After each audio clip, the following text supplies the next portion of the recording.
咁咧，我哋今日好開心邀請到戲棚嘅導演出場導演。戲棚呢套紀錄片咧，之前係有入圍金馬獎嘅紀錄片嘅。咁因為出咗一隻Blu-ray，所以好想同大家再傾下關於香港呢個特有嘅文化。好啦，咁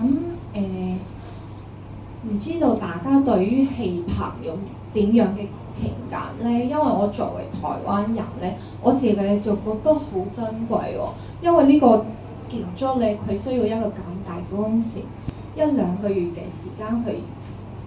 整到一個建築一個舞台，但係咧佢唔係為咗留低乜嘢，淨係為咗一場3至7日嘅表演，所以我覺得都除咗珍貴之外都幾浪漫咯。所以我諗我哋今日嘅分享會係幾有意義嘅。咁我首先咧，導演想唔想同大家介紹下自己或者打個招呼？好，大家好，我叫卓卓啦，咁係戲棚呢個紀錄片嘅導演啦。咁其實都首先好多謝晴品即係可以促成呢一次嘅分享。咁即係都有一段時間冇再喺即係一個公眾嘅地方，跟住之後去講戲棚呢個片。咁都藉住今次即係幾年之後，我哋真係做咗一隻咁嘅碟出嚟，都想同大家傾下偈啦，跟住之後又即係 update 一下啦。其實深刻亦都想去再 connect 翻，就係話即係究竟可能幾年前嘅戲棚嘅情況同依家啦，所以呢個可以即係希望今日都可以有一個少少嘅即係好 casual 嘅一個交流咯。咁就主要係一個咁樣嘅目的啦。咁就所以一陣間可能都會有啲時間可以俾大家有興趣都可以即係可以問兩句啊，或者可以分享下嘅。好，咁啱啱咧喺紀錄片見到咧，其實係有好多爺爺婆婆，佢哋會帶住小朋友去睇表演嘅。我唔知大家細個係咪咁樣，咁我都好好奇啦。導演咧係細個就好似咁樣咧，定係大個之後先至比較有接觸戲棚呢個文化？我自己其實就冇咁幸福，咁就自己住嗰區就即係喺港島啦、東區啦。咁其實自己屋企都冇咩拜神嘅嗰啲習慣嘅，咁所以其實就冇好似即係真係住喺村度或者係住喺某啲區嘅時候可以咁接近，可以即係好細個就已經可以接觸咗呢一樣嘢。咁我自己其實係真係去到我拍第一個紀錄片乾坦路嘅時候咧，因為其中一位嘅劇中人啦，佢叫譚詠麟啦，咁佢嗰陣時就即係細細個，咁就佢就會有機會喺戲棚嗰度工作。咁我嗰陣時因為拍攝佢啦，咁所以就第一次進入戲棚。咁嗰陣時其實就真係因為咁嘅機緣巧合可以進入戲棚，而即係開始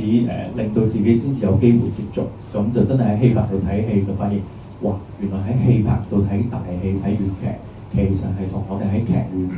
係好唔同，成個感受係好唔一樣。咁好多人我記得好多人都會話喺戲院嗰度睇即係喺劇院嗰度睇粵劇嘅時候覺得好重，點解咁重啊？即係覺得粵劇嘅印象就係好重。咁但係其實當你真係去過戲棚嘅時候，你就明白呢個藝術形式其實佢最原始嘅生態其實就係一個半公開嘅空間。側邊就係可能做緊祭祀，嗰邊舞緊獅，嗰邊舞緊龍，跟嗰邊喺做緊一啲儀式嘅時候，大家喺度即係喺度傾偈食飯嘅時候，喺度做緊大戲。咁所以喺一個藝術形式嗰個形成嘅時候，其實就同佢嗰個環境好有關。咁所以喺戲棚真係睇嘅時候就發現明白多咗啦，繼而就覺得進入去後台之後就發現哇，成個世界係好似凝結咗一個過去，即係一個好似去咗第二個時代啊，有啲穿越嘅感覺。咁喺嗰個情況底下就萌生咗一個好想即係之後有機會可以做一個紀錄片係關於呢一個文化。咁所以即係都講緊我第一個紀錄片係2012年出街啦。咁去到真係2016年度啦，我先至開始真係有個機會，跟住之後就去開始做 research， 跟住就去慢慢去進行呢一個拍攝。所以係入到嗰個環境先被佢吸引。咁因為我作為台灣人好好奇，我唔係香港人大嘅嘛，我會好奇戲棚其實喺香港算唔算一個比較邊緣嘅文化？嗰個邊緣咧，就我諗唔係我哋平時理解嗰個邊緣啦。咁咧，因為咧依家城市化啦，咁所以咧佢就本來可能喺市中心會發生嘅嘢啦，咁依家咧就慢慢咧就淨係喺啲即係所謂嘅邊郊啊，即係 suburban 嘅地方度可能會比較多啲見到。咁所以其實佢同嗰個城市嗰個設計啊，或者成個發展咧，其實都好大關係。即係其實平時可能就係可能喺九龍城亞皆老街球場你就可以見到啦。咁嚟緊依家我見到收執緊啦，即係嚟緊會唔會再繼續發生，即係都唔知道。咁但係其實就係因為呢啲土地嘅改變啦，跟住之後重建啦，跟住之後好多本來可以搭戲棚嘅地方咧就冇咗啦。跟住繼而可能係一啲其實佢都同，因為其實大部分戲棚我哋而家見到都同祭祀有關啦，同一間廟同啲神明嘅誕辰有關。咁所以其實可能嗰間廟冇咗嘅時候，咁就都會影響咗佢。咁即係呢個都係仍然係但係亦都係一個力量去令到，即係當嗰個信仰仍然存在咧，其實嗰個地方就仍然會有嗰個誕辰。咁嗰條村都仲喺度嘅話咧，咁佢哋就仍然會有人去做。咁就算好似蒲台島，其實佢島上面已經即係冇幾多個人仲繼續住喺度㗎。咁但係佢哋每一年仍然係會搭戲棚。去疫情嘅時候咧，其實香港好多地方都唔可以搭戲棚，因為即係疫情問題。咁係淨係得佢哋somehow即係比較堅持地咧，即係都喺嗰幾年入邊咧，佢哋都真係搭咗個戲棚出嚟。咁啊，但係觀眾唔可以嚟睇啦，咁佢哋就整咗部電視機咁就喺度播翻啲粵劇嘅演出，咁跟住之後咧就對正個廟，咁就去俾神明睇，即係佢哋都希望延續呢一個實踐咯。不過聽落都覺得同年紀啊世代好有關係喎。但係而家啲後生嘅年輕人係咪都冇咁對呢個咁有興趣？呢個我又覺得即係當然我冇辦法接觸所有嘅年輕人去講，或者冇做咁嘅統計啦。咁但係喺做播戲棚嘅時候，咁嗰幾年即係都喺好幸運喺戲院度都做斷斷續續做咗2年。咁嗰段時間其實都接觸到好多年輕人。咁佢哋其實對於戲棚呢一樣文化，其實佢哋可能有啲就係頭先所講，就係佢住喺可能屋企人有呢個參與嘅時候，佢哋會知道啦。咁但係完全冇嘅話咧，其實佢哋都通常都會俾呢一個戲棚嘅建築係吸引多啲。即係佢哋可能未必會即係第一下就會諗到拜神啦，又或者係粵劇啊，或者戲曲嘅部分。但係佢哋對於個建築係會感興趣，對於要起一個咁嘅嘢有興趣。咁所以其實都幾多年輕人，即係無論係睇咗個紀錄片嘅人同我分享啦，又或者真係遇到其他人嘅時候，都發現都有呢一個咁樣嘅 pattern。其實佢哋有興趣，只不過佢哋都呢個可能我覺得都同我哋即係我哋點講咧其實我諗同好多人都有關嘅原因咧，就係因為我細個都係嘅。對於戲棚嘅描述咧，就話係俾人睇嘅，係啦。咁咧，因為喺市區可能多數我哋見到嘅都係啲盂蘭節嘅棚，咁就話呢啲係俾人睇嘅。咁咧，你哋就離開啲，唔好行得咁近。咁但係呢一啲咁樣嘅概念啦，又或者係香港電影可能都要負啲責任啊。咁因為咧，香港電影好多時候拍得戲棚啊，都係同鬼片嚟嘅。咁所以咧，都係加強咗一個印象，就係呢一樣嘢係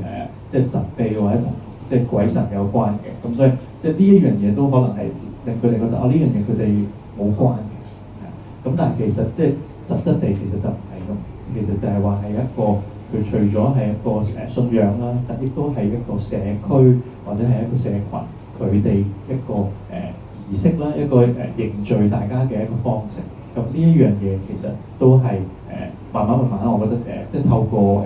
無論係呢個片啦，又或者係依家其實坊間我都見到越嚟越多嘅人關注呢一方面嘅嘢啦。咁其實我諗都慢慢將呢一個概念去釐清翻，咁大家就唔會覺得嗰件事同自己冇關，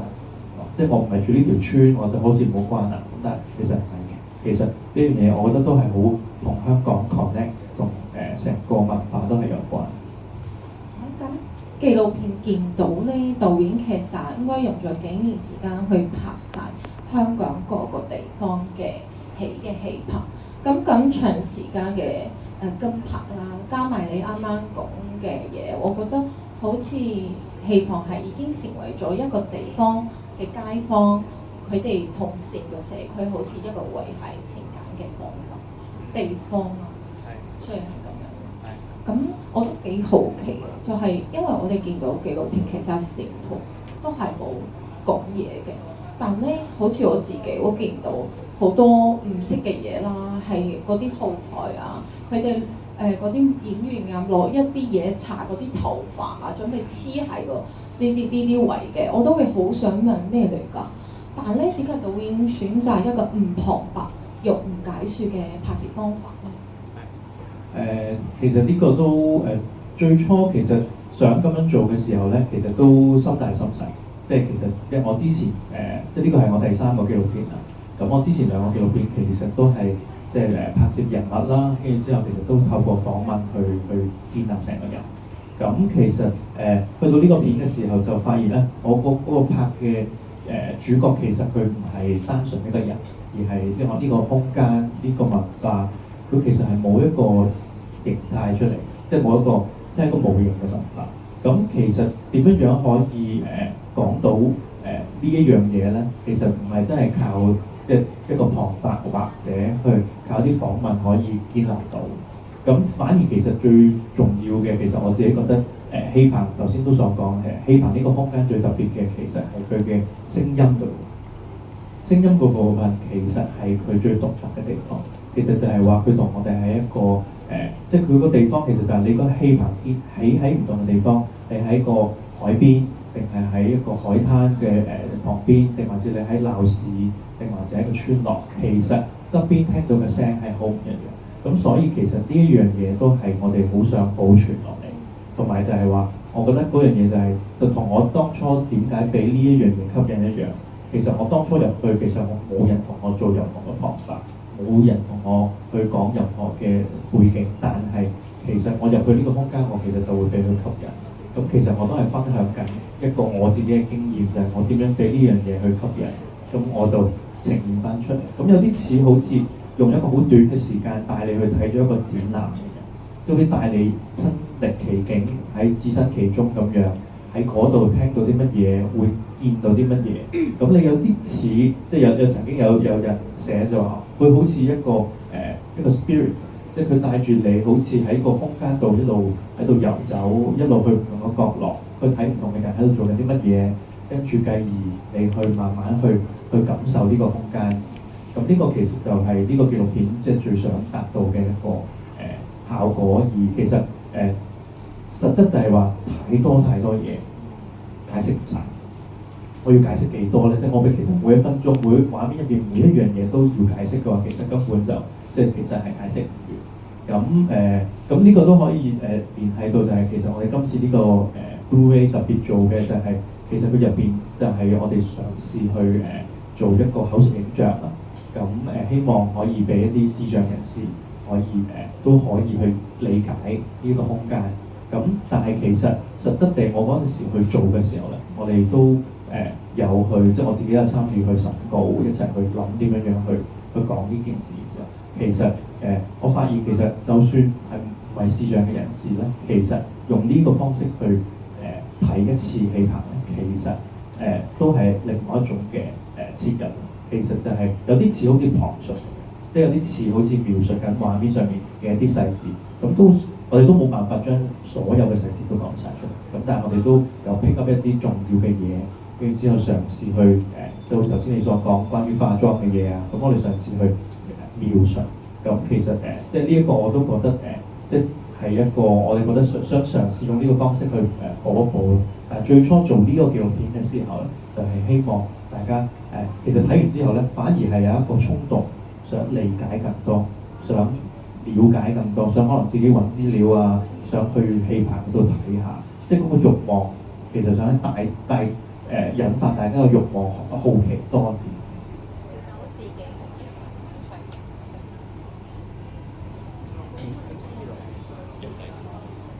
我自自己就真係好有感覺咯。睇完戲棚，我覺得導演係用一種第一視角，就係好似令到我哋觀眾好似一個小朋友，跟住係嗰個前台後台跑嚟跑去，跟住喺度玩啦，跟住見到啲大人係做緊啲咩啊，覺得好好奇，好有趣喎，完全同我之前自己喺度想像完全唔同。我以為會係一個好嚴肅啊，跟住好唔自在嘅一個空間，但唔係嘅。我睇完之後，我覺得哇，其實同我哋台灣一啲文化係有啲相似嘅，跟住佢哋係有一種之間有一種關心，跟住一種我唔知就唔需要多問候，但你可以感受到嗰種情感喺度，所以我自己睇其實係好中意呢一個電影嘅。咁我都好想問咧，其實紀錄片最難咧係令到拍攝嘅對象可以放低嗰個雙方，但係咧其實裡面好多師傅啊、工作人員，其實佢哋應該係唔慣俾人拍嘅，導演係點樣取得佢哋嘅信任？跟住裡面有冇一啲事情、一啲人咧係令到你到而家都好有記憶？其實係的確係做紀錄片嘅時候，同嗰個拍攝對象嗰個關係係成日都被強調你點樣去建立喎。其實我哋個做法其實都同一般嘅做法都差唔多，不過我自己習慣嘅做法就係我無論去拍攝任何嘢都好啦，咁都希望盡量係一個唔阻礙嗰個人喺嗰個空間度發生緊嘅事，即係盡量係唔想話你點樣要配合我啊，或者係我要咁拍咗，你可唔可以咁樣做啊？我都盡量唔想去干預佢。咁當然個時間成本會多啲嘅。咁變相或者係我可能亦都要預計預知或者預先要了解究竟會發生啲咩事，我先至能夠去部署我個拍攝啦。咁我自己有個團隊，咁就唔係我一個人去做嘅。咁我哋真係會有同攝影師跟住收音師去一齊去做呢個記錄。咁攝影師同我一樣，其實就係我可能我自己做一啲資料搜集，或者我預先去咗個戲棚度睇咗先，跟住之後咧我就會將一啲資料就會相啊，或者一啲就算係 floor plan 啊，我每一次去一個戲棚，我都要將個 floor plan 俾我攝影師知道，預先知道究竟呢個戲棚佢個格局係點嘅，佢個空間呢一忽同呢一忽係點，即係大家係望住個 plan，跟住諗，我可能就負責呢度啦，我去負責呢度。咁我哋部署個方法就即係都係希望盡量干擾嘛，咁所以我哋盡量就減少一個進出，咁所以就變咗後台係一個攝影師，觀眾席係一個攝影師，咁最少咧我哋唔使成日都上台落台上台落台，咁而佢哋咧喺後台嘅時候都盡量係叫佢哋係一個減少移動，即係佢哋要盡量去令到自己變成透明啦。咁呢個透明我哋當然都有啲方法去做啦，咁就其實就係簡單地記得就係你嘅移動嘅速度要比嗰個空間嘅移動速度係要慢，咁人哋就唔會留意嘅。咁好多時候大家心急咧就拎腳架好大力戳上去啊，跟住之後又喺度跑去第二邊要拍一個好嘅鏡頭啊。咁呢啲咁樣嘅移動咧，其實都會令到人哋察覺你嘅存在。咁所以我哋就係唔使擔心拍唔到，咁所以其實就係盡量去減低自己嘅存在感，亦都係一種干預。咁所以呢啲少少嘅細節，令到我哋可能喺個空間度慢慢同個空間嘅硬件啊，或者同個空間慢慢融合咗啦。咁當然見得多咁都係一個好重要嘅部分啦。就算唔係淨係我同嗰個空間嘅人建立關係，而係其實我嘅團隊都會同嗰度嘅人傾下偈啊，去了解佢哋嘅。咁喺呢一個咁嘅關係入邊咧，其實就變成咗大家唔會係陌生。咁呢個其實就係都係用時間去換取一個關係。聽落係一種無聲嘅相處，即係開始做嘢嘅時候要將自己變做一個逃避人，但咧其他輕鬆啲嘅時間又要交流啲情感，令大家可以熟悉。咁呢之中有冇一啲人係你比較有印象，或者你同佢相處覺得特別，聽到佢嘅故事好想分享？其實片入邊嘅當然即係依家你喺片度見到嘅人，即係全部都係我覺得最有印象或者係關係最深嘅一啲人啊。咁其實到依家我有時去戲棚，其實我都即佢哋如果咁啱喺度嘅話，其實我都一定會去同佢哋傾偈啊，會維持一個關係。即嗰件事我自己覺得好重要嘅就係我做紀錄片，其實唔係完咗呢個片我就同嗰啲人完全去切割，其實係一個繼續持續嘅關係。即呢一個我覺得係我曾經好幸運地有得到佢哋嘅同意，俾我進入佢哋嘅世界，去拍攝佢哋嘅生活。咁呢一樣嘢我成日都覺得係我係細嘅，佢哋係大，係佢哋批准我做呢件事，而唔係我要拍你啊，你要配合。即嗰個關係永遠係我要好記得。所以呢一樣嘢我覺得係我成日都會擺喺心度。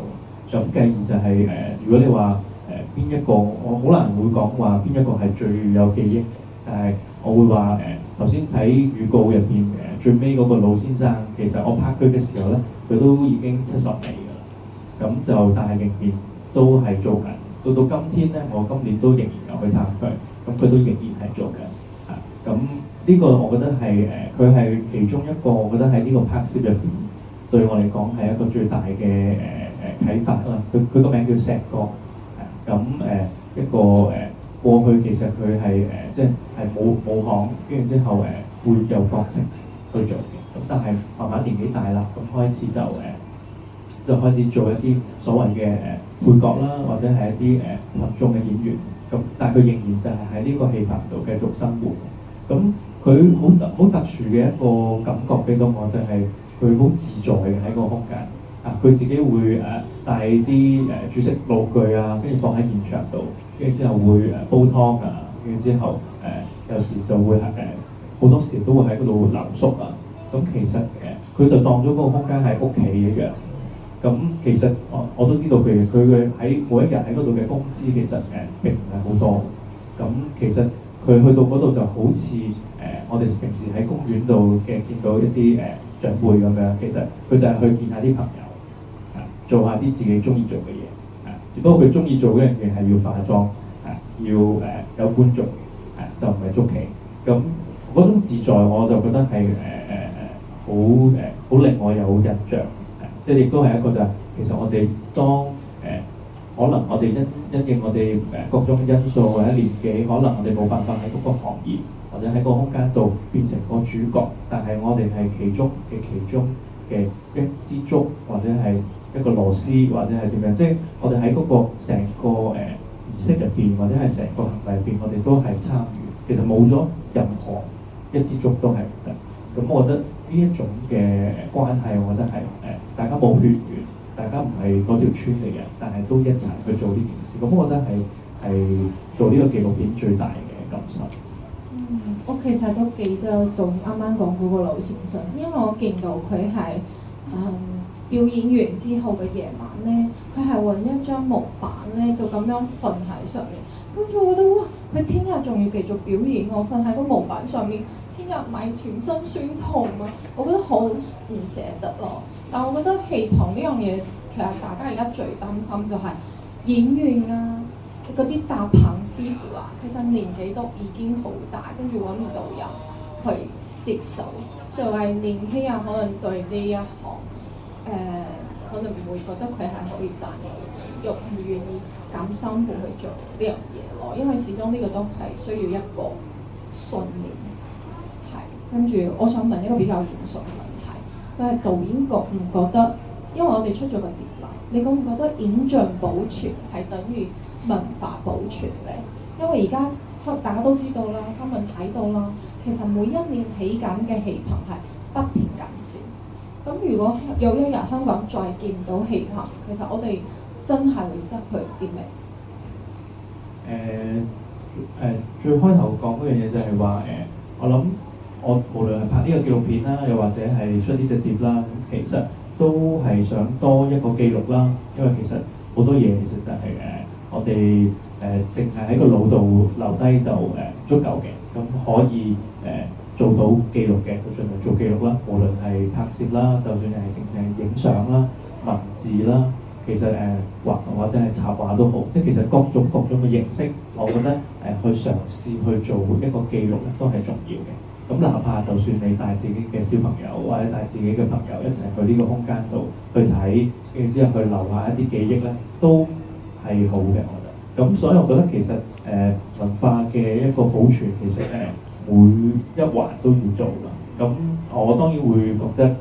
影像佢有聲音、有畫面、有內容嘅時候，其實佢嗰個保存當然可能會比較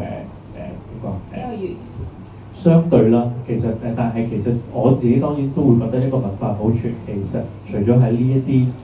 記錄入邊，我覺得當然係實踐係最重要嘅，繼續做呢件事係重要嘅。咁頭先你話會唔會有一天會冇戲棚？咁我就可能就只不過係會諗可能係戲棚佢個形式會有調整，但係就係話，我覺得講到最尾咧，只要有嗰個信仰，即係只要仍然相信嗰啲神明，其實咧件事就會繼續㗎，只不過係會轉化另外嘅方式。咁可能係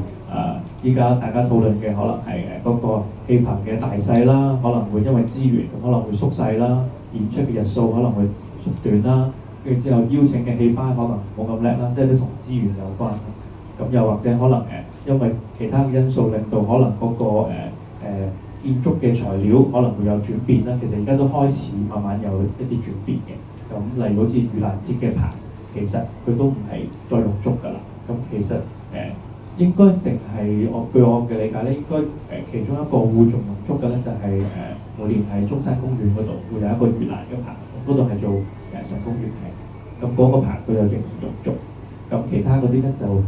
潮劇啊嗰啲咧，其實就開始已經唔係再用竹嘅，用金屬。咁亦都今年我知道都都應該唔係今年開始，即係呢幾年開始都有啲棚可能已經用，因為材料不足嘅狀況，佢開始又用啲混合嘅棚啦，即係有竹亦都有金屬。咁呢個都係慢慢嘅演變。咁呢個都唔知道會點樣發展落去嘅。咁但係只不過我記得嗰陣時拍呢個片嘅時候，曾經有一條村咧，就我都唔記得咗係邊條啦。咁就佢哋就曾經有一年咧，就由竹就轉咗做金屬。咁咧跟住咧嗰一年咧就唔係好順利。咁咧自此之後咧，佢哋就唔再咁轉另外一種嘅材料啦。咁呢個其實都係一個即係好有趣嘅就係，其實呢個信仰就係希望可能就係相信嘅，我哋繼續做呢件事，繼續維持。例如好似依家會10年做一次嘅係青照咁10年前係點樣做？我哋今年今次呢一屆10年之後，我哋盡量維持翻一樣啦。如果唔係，即係有啲咩唔順利，真係擔當唔起啊！咁就10年之後先可以再做翻補償，咁就有啲擔心。咁所以即係呢啲都係我覺得都係一個延續咯。咁所以我覺得仍然係嗰樣嘢咯。就算你自己做到一啲一啲創作又或者係一啲記錄嘅時候，我覺得你參與都係一件好重要。跟住繼而你將自己即係如果你有朋友有小朋友一齊去將呢件事延續，咁呢一個記憶嘅延續咧，其實都係一個好重要嘅部分。所以我自己又唔係咁悲觀。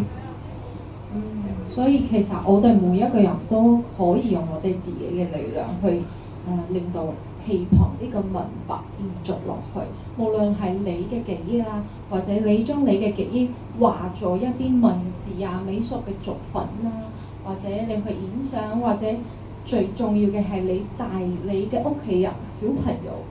去感受下，可能佢哋就會成為呢個文化嘅傳承人。呢個其實好難講嘅。咁咧我都想問你，戲棚其實完全拍攝已經有幾年時間啦。其實我呢幾年係Instagram見到導演係不停喺世界各地播放，我見到其實其他國家對香港呢個文化係好有興趣嘅。咁你自己有冇咩心得，或者經過呢幾年有咩感受上嘅唔同？其實呢一個其實點講咧？喺華人我哋世界各地都有華人啦。咁其實華人喺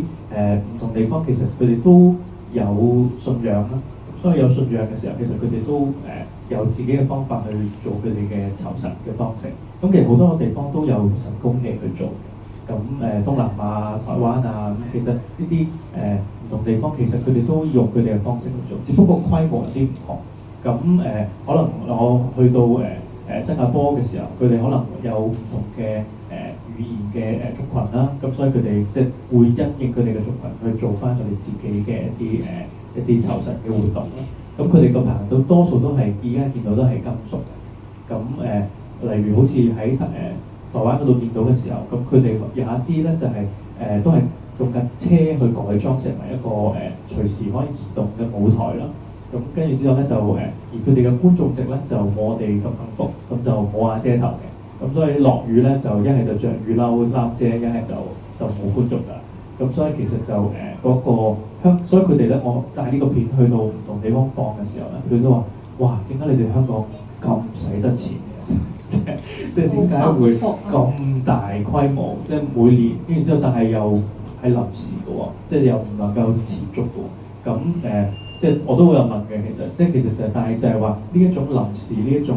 即係每次去答嘅時候，其實都增加緊嗰個信心，或者就係增加嗰個所謂嘅你嘅誠意啊，係有幾大？就每年都係要咁樣做。咁所以去到唔同地方個交流，其實最大嘅就係見到就係佢哋會轉化成為唔同嘅方式去延續。咁香港幸運地可以用依家呢個方法咁仍然好完善地去將呢一個文化延續，可能去繼續去實踐去做嘅時候，咁我覺得即作為香港人，其實喺呢一部分，我覺得係好點講都好自豪地，我哋係即身體力行地去即出展出嚟，去讓呢件事去繼續延續。咁其實澳門地區都一樣係，其實澳門地區都有去做呢一個搭棚嘅情況。咁所以其實我覺得依家我自己會覺得就係話雖然好似好多人擔心啦，咁但係其實我自己覺得都仍然有好多方式可以繼續去令呢件事延續落去。係啦，我自己都比較擔心啲，但係我見到今日咧有咁多觀眾同我哋一齊嚟參與呢個分享，我都覺得我有啲信心啊，因為表示你哋都係關心我哋香港呢個獨有嘅文化嘅。咁我哋因為咧今次推出一個 Blu-ray 嘛，咁我係有啲好奇，因為而家大家都已經慣咗睇串流平台，咁屋企有啲人可能已經冇晒嗰個播放器啦。咁點解你哋仲會選擇發行 Blu-ray 咧？其實都點講咧，都幾特別嘅個情況，就係即係都相隔咗幾年啦，都好多人問，哇，點解要等到 Blu-ray 都好似走翻唔得啦，跟住先至出 Blu-ray？咁我自己會覺得其實促成呢件事最大嗰個原因係因為之前做咗一次口述影像嘅一個專場，咁嗰一次就真係喺一個放映嘅地方，喺戲曲中心，跟住之後咧就真係做咗一個現場嘅口述影像。咁我哋真係去審，我哋準備嗰份稿啦，跟住之後有口述影像員去現場去提供呢個service 啦，呢個服務。咁嗰一次參與成個過程，頭先都有提到，就係我哋真係邀請咗一啲視像人士去參與，一齊去聽，一齊去諗究竟點樣可以將呢一個片去轉化成為一個可以被理解嘅一個片啦。因為其實即係大家有睇過呢個片嘅時候，就係其實佢同一般我哋做口述影像嘅片係好唔一樣嘅，因為其實佢有好多空間可以填資訊。咁但係呢個片另外一個好重要嘅原因係聲音啊。咁呢個就係互相會有少少打交。咁所以我哋好多時候一般嘅口述影像咧，可能就係嗰個畫面即刻有啲咩咧，佢就會即刻講。咁但係喺呢一個我哋做嘅時候咧，我哋都嘗試喺某啲部分咧，我哋會先俾嗰個視像就係真係聽到個聲先，跟住先至開始補充，盡量希望可以係保留到部分嘅聲音嘅部分，而令到佢可以透過耳朵、透過自己，唔需要透過任何描述去自己聽到。咁聽完之後，先至去再補充一啲真係必要需要知道。咁呢一個都係我哋做呢個碟嘅時候，做呢一個口述影像版本嘅時候特別花嘅心機。咁我覺得呢個係最初嗰個即係緣起，點解要做呢一隻碟？其實反而係希望可以將嗰個能夠理解到呢一個文化嘅族群可以再擴大，可以令到有更多嘅人可以知道啦。咁繼而就係另外亦都覺得可能就係好似你所講，有啲觀眾我都好有印象，好多觀眾的確話我好想知道入邊其實係講緊乜嘢。咁我哋又覺得呢一個版本其實亦都可以令到睇過嘅紀錄片嘅人，或者其實你可能係可以睇到嘅，但係你仍然可以透過嗰個旁述可以得到更多嘅資訊。咁到你將來再有機會去行入真嘅戲壇嗰度嘅時候，你又會再多一重嘅一個閲讀。咁呢個都係我哋覺得係值得做嘅事。咁同埋我自己可能都係成長喺80年代啦，咁都真係對於實體呢件事係好重視嘅，即係覺得好似都要有啲嘢揸喺手先至有個先至存在過咁同埋都關其他我哋一啲傳播上面，其實例如學校啊嗰啲咧，其實都真係會有一個碟出咗之後咧，其實嗰個傳播咧會好一啲嘅。咁所以我哋都覺得好似都適合做一個咁樣嘅記錄咯。係啦，見到呢隻碟都覺得哇好靚啊，好希望自己都有一隻啊。咁咧我哋其實都希望呢個電影咧真係可以推廣到可能中小學啊，佢哋可能早啲可以接觸呢個文化，可能屋企冇機會帶佢哋去睇，但佢哋都可以透過呢個紀錄片見到。咁我哋呢隻碟咧，除咗增加咗口述影像嘅部分咧，導演覺得對於一般嘅觀眾會有咩新嘅收穫咧？你講呢隻碟啊？係啊。OK， 推銷一下。呢隻碟其實就佢除咗係有即係個 Blu-ray 版啦，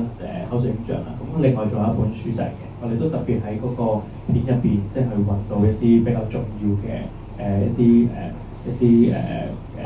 畫面啦，跟住之後我哋重新用即係另外一個邏輯去做一個排列，咁都想用另一個方式去再建立翻呢一件事。咁因為都覺得其實就係話，我哋透過唔同嘅方式去理解呢個空間、呢個文化，咁都係一個可能性。咁呢個都或者都係作為一個紀念啦。咁所以就都係我覺得值得留念嘅部分。都真係覺得好值得收藏，因為除咗同原本嘅版本唔同嘅地方，就係多咗一啲解釋，係嗰種唔會干擾到你，而係靜靜地喺你身邊話俾你知，俾你感受再多啲、再深層次啲嘅。跟住仲有一本書仔，因為我哋其實見到，就算係而家大家見到呢個畫面都好靚，其實裡面係收藏咗好多導演係唔同地方拍嘅畫面，譬如話自己印象最深就係普提島。普提島嗰個我真係第一次見到嘅時候，我想問身邊嘅人，其實呢個係咪 AI 畫面啊？點解嗰個氣棚可以係咁樣係一個海棚，跟住天空可以咁藍嘅？所以我自己都覺得好吸引。咁導演有冇啲想同大家再補充嘅嘢？頭先都有一度有講到話香港嗰啲搭棚師傅㗎啦，係咁呢個可能補充少少就係其實依家即係香港真係搭棚嘅公司啊，其實就當然唔係好多啦。咁我拍嘅時候嘅主要係2間公司，咁據我知道依家其實都開始有一啲分支開始做，因為其中有一間公司可能即係嗰個創辦人其實佢都年紀比較大啲。咁所以佢就慢慢開始將一啲佢可能平時會負責開嘅，慢慢拆晒出嚟俾呢啲人去做。咁其實嗰個行業其實都唔係冇年輕人，其實都多嘅。咁其實其中一間公司其實佢係即係佢係個爸爸係個老闆啦，咁佢2個仔女都有參與喺入邊，一個就真係落手搭嘅，一個就做行政。咁其實佢哋都會有帶啲後生啲嘅人入行。咁其實因為其實搭氣棚其實比起維修嘅棚其實係困難好多啦。咁多數佢哋都係會有個維修棚嘅底，跟住咧先至會開始進入氣棚呢一個行業。咁當然就係學你話齋啦，辛苦一啲啦。咁所以其實即係當然都嗰個進出嘅量都會大。咁所以即係不幸地就之前亦都遇到疫情啦。咁所以其實都有一啲人喺嗰段時間可能會要轉行啊，或者其他工作。咁嗰樣嘢我哋都未有實質嘅一啲數據究竟依家嘅情況。咁但係後生嘅人仍然係有嘅，咁只不過係即係只係嗰個流失上面，即係未必會能夠長期留住佢哋啦。因為畢竟其實嗰個佢去做維修棚嘅時候嘅嗰個即係相對地冇咁難啦。咁所以就亦都即係嗰隻曬雨淋嘅情況就冇咁多，因為有時你氣棚你真係喺嗰個限期入邊一定要搭好，要起好，咁係講得好死嘅。咁但係即係平時維修嗰啲就真係我落雨我哋就唔做啦。即係呢樣嘢就會個方式有啲唔同。咁但係我自己覺得其實呢樣嘢都仍然有嗰個延續性。咁可能最擔心嘅都係材料。多謝導演嘅分享。咁咧，以今日因為我自己睇完戲棚之後咧，我覺得以前咧我淨係咁喺嗰個戲棚外面睇人哋睇戲，但我覺得下次我會嘗試行入去揾個位坐低去感受下。咁現場嘅觀眾有冇人想問問題？你無論係關於戲棚呢部電影啦，或者呢個文化，或者你今日有咩感受都可以同我哋分享。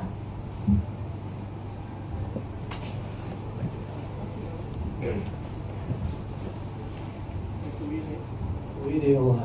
我以前都係搞電影。你好。咁咧，我就想講你做紀錄片咧，你有冇拍到第一條柱、第一條竹，同埋係咪叫經一條圍或者叫咩？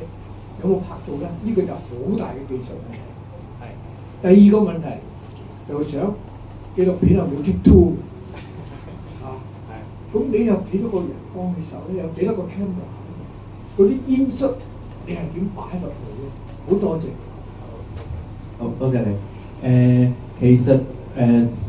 嗰陣時拍攝其實就除咗我啦，跟住之後嘅攝影師，其實我哋前後多數都每一次拍攝都最少有2個人嘅，係啦。咁但係我哋最多嗰一次咧，應該都去到4部機甚至5部機，因為其實就係話喺一個戲棚入邊佢得幾日啦，咁我哋可能真係拍得某個戲棚安排2日。咁但係佢喺唔同嘅空間都發生緊事。咁如果我要達到我頭先所講嘅，我又唔想有好多嘅走動咁去做啦。咁我就只可能夠分佈唔同嘅攝影師喺嗰度嚟做。咁亦都因為咁樣，佢同嗰個地方嘅人最熟啦。咁繼而就係用呢個方式去搜集我哋嘅資料。咁嗰陣時其實我哋做個拍攝，我哋都有一個少少嘅一個 guideline 嘅。咁其實我哋最想要達到有3個，希望用3個方式去切入啦。一個就係好希望將戲棚佢搭建嘅嗰個順序可以還原翻啦，即係究竟佢係成個程序係點樣嘅啦。咁繼而就係亦都想俾觀眾去見到就係其實佢係有咩族群嘅人去參與嘅咧，唔同嘅人係咩人。咁咧繼而就係都好希望可以建立到就係戲棚其實佢嘅功能係乜嘢。咁呢3樣嘢就係我哋即係每個攝團隊嘅人都要記住。咁佢哋喺現場嗰度就盡量去搜集呢啲素材，去到剪接嘅時候咧，我哋再重新建立。咁呢個都係我哋一路去做嘅地方。咁頭先你所講話拍嗰個最開頭嗰個竹嗰個即係通常摘個吉日要做嗰件事啦。咁我有睇過嘅，咁但係即係我有去睇過呢件事，但係我哋就冇去拍攝呢一個部分呢個環節。好後悔啊！好後悔睇唔到第一次台。係。同埋我都好明白，即係你啲鏡頭啦，冇 take two 嘅人幾早人拍。係。咁你個收音啊，我哋加落後咗呢輩啊，係咪用呢個 Library 嗰啲咧？仲冇用嗰啲，係咪用卡嘅所有？都係依家都係用卡，就可以佢可以雖然一般以前嘅做法可能要透過有條線駁住部機啦，即係可以直接將個聲音錄咗直接入部機度啦。咁依家咧就變咗佢可以有一啲器材咧，可以一係就用無線嘅方法去傳送啦。繼而咧亦都有啲方法，佢亦都同時因為都要兩手準備，有時信號唔好就冇咗啦嘛。咁所以咧我哋都會單純錄咗喺部機度啦。咁就亦都會有一啲裝置去之後咧做翻一啲 synchronize 嘅呢啲對翻有啲同樣嘅 free run 嘅，即係啲 number 咧，即係總之有啲器材啦，簡單嚟講，去令到後期嘅時候可以對應翻。因為我哋有好多部機同時間拍緊，咁但係我哋去到後期咧係可以將佢哋全部連埋一齊，跟翻時間排翻出嚟。即係完全冇嗰啲即係啲場記啊 take two 睇呢個片，冇完全即入卡入咗去信號收翻晒㗎啦。係啦，即係有一啲方式器材係可以令到幾部機拍嘅嘢連埋聲音都可以喺電腦嗰度咧可以做翻個同步，即係好似電視台真係好似 multicam 咁樣拍低嘅嘢喺嗰條 timeline 嗰度咧，即喺嗰條剪接嗰個儀器嗰度咧，咁就可以見到全部都對翻時間。即係後期你做 mix 嘅時咧，都係有好多一齊喎，mix 翻定係直接 OK。哦，唔得，要做嗰個混音嘅，係我哋收音師其實都有幾個，多謝晒啊 ，thank you。係。仲有冇人想問問題？歡迎。請問導演每次開鏡有冇話喺每個戲棚都拜下神先？OK， 呢個一定會嘅，即係去到其實即係點講？除咗即係要得到即係嗰條村啦，即係籌委會啦，跟住之後戲班啦，跟住之後搭棚嘅師傅佢哋同意之外，其實當然我哋都一定去到，因為其實每個戲棚都其實係某個祭祀嘅原因，所以當然我哋都會即係打下招呼去即係去點講？即係都係希答謝佢容許我哋嚟做呢個拍攝，希望順利都會有。即係神功戲好多種㗎，即係有啲潮州啊或者其他嗰啲白字戲啊，你涵蓋得幾多？我哋今次咧，其實就我哋總共嗰陣時，我哋拍咗9個戲棚，咁其實我哋就將嗰個範圍係冇全面地拍晒嘅，我哋其實係縮窄咗。我哋其實係主要其實我哋都係拍神功嘅粵劇，咁跟住咧繼而咧，其實我哋係大部分都係拍天后誕。因為其實佢其實我數據上面2018年咁，佢講緊有差唔多40個戲棚去做神功劇，咁其實入邊有17個都係天后誕，咁我哋嗰陣時其實就集中就讓呢一樣嘢作為我哋個記錄嘅方向啦。咁因為畢竟天后係香港其中一個最重要嘅信仰啦，咁所以呢一樣嘢就變咗係我哋冇辦法可以喺咁短嘅篇幅入邊涵蓋晒，我哋又冇解釋太多，咁所以就變咗我哋縮窄少少，咁就變咗我哋就好集中，淨係講天后誕嘅戲棚。咁但係點樣揀呢9個地方，其實就都係盡量希望可以將香港不同類型嘅地區，即係頭先都所講就係戲棚特別嘅地方就係佢究竟放喺邊度，係近海灘啦，佢係一個懸崖嘅邊緣啦，定係喺一個村落啊，定係喺市中心？其實我哋盡量就拍咗唔同地區，盡量即係不同類型嘅特色，我哋都盡量留低。咁其中一個我哋即係呢張相嘅，其實就係太平清醮，就係林村啊，林村鄉2017年。咁今年咧唔係2026年咧就會再嚟一次啦。咁就係因為佢哋就係隔9年一次嘅，咁佢哋就會嚟多一次太平清醮。咁所以其實但係其他嘅咧都係一啲天后誕嘅戲棚。咁即係呢個都係我哋都冇辦法去將所有都拍晒。咁但係我哋盡量就係希望可以凸顯到唔同嘅有特色嘅戲棚嘅一啲類型。咁繼而就即係喺一個篇幅有限嘅情況底下，盡量俾觀眾可以體驗到唔同，或者見到唔同嘅模樣。咁啱我琴日去聽佢林村嘅父老嚟講，喺三棟屋度。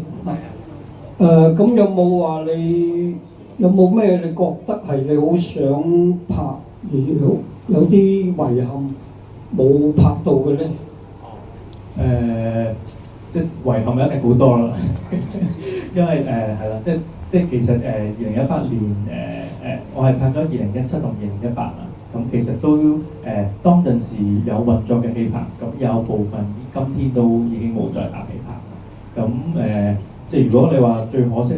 即係可能我自己其中幾中意嘅係三山國王嘅一個戲棚，咁就喺近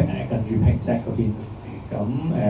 牛池灣嗰邊。咁其實嗰個係一個好有特色嘅戲棚嘅，好細。咁嗰個戲棚我都有去過，咁好中意，但係就嗰次拍攝上面我哋就冇計埋啦，就冇拍到。咁好似呢啲其實就係即係可惜咯，即係冇辦法去記錄一啲可能唔再繼續嘅一啲事情，我哋都冇辦法預測啦。咁其實都仲有好多係我冇拍到，但係已經再繼續搭嘅戲棚，包括好似鯉魚門。咁所以其實但係都冇辦法都做唔晒咁多啦。咁只能夠喺其他嘅地方度揾到記錄。即係係啦。咁但係都係一樣啦，就係希望除咗我之外，仲有更多人去幫手一齊做記錄啦。咁就越多人，咁個記錄就會越多。咁就之後嘅嘢就可以繼續留得多啲。有一年我去考察石蔭嗰度有間七姐廟，即係香港好少啊，得幾間。咁啊亂打亂撞，我坐巴士上去又見到個花牌搭棚，咁啊好奇考察完落翻去入去問嗰啲父老啦。原來佢個棚咧，佢話慳錢啊，原先係做咗魚欄嘅。咁佢哋攞嚟做咩咧？佢話我哋而家係另外拜呢個地藏王菩薩誕，咁所以如果你下次再拍咧，可以去嗰度考察下，拍下呢啲唔同族群佢哋嗰啲特別啲嗰啲神功戲。多謝你。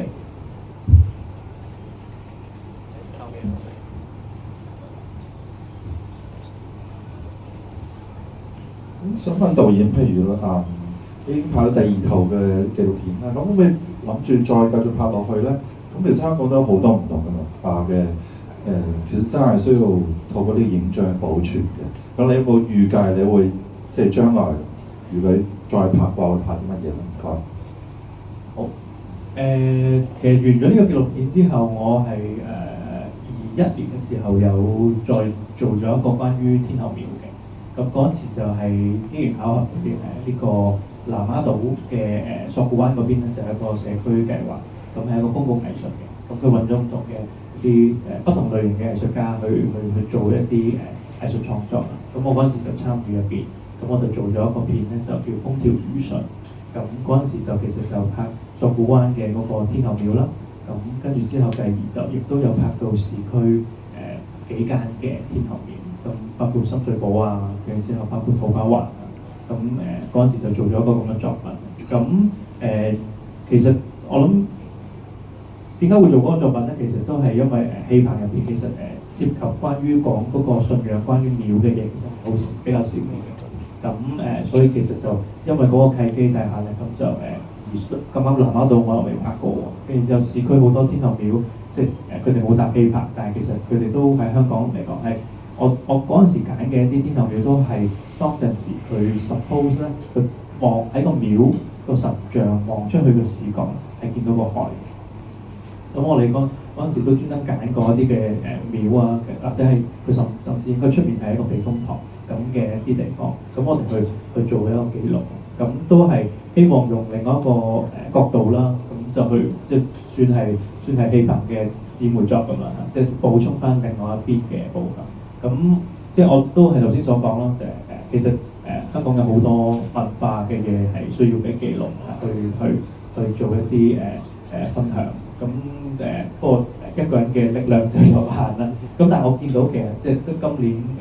舊年啦，即係都呢幾年其實都越嚟越多人開始關心即係一啲本地嘅文化，跟住亦都有一啲資源，可能亦都大家都有心去做呢件事。咁我覺得其實都大家都開始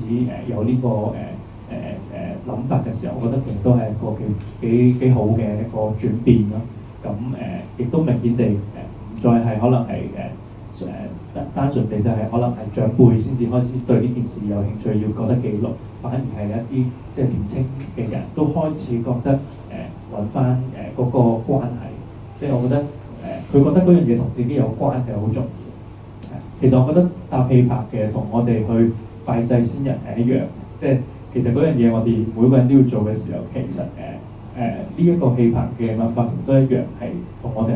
係一個同生活有關嘅嘢，就唔係單純地睇個粵劇，其實係一個純粹嘅娛樂消費，其實佢係我哋嘅祭祀嘅一部分。咁呢一樣嘢，我覺得都係慢慢開始，大家對呢樣嘢會多啲理解，咁就唔會覺得嗰樣嘢就係同自己完全切割。咁我覺得呢個都係重要。仲有冇？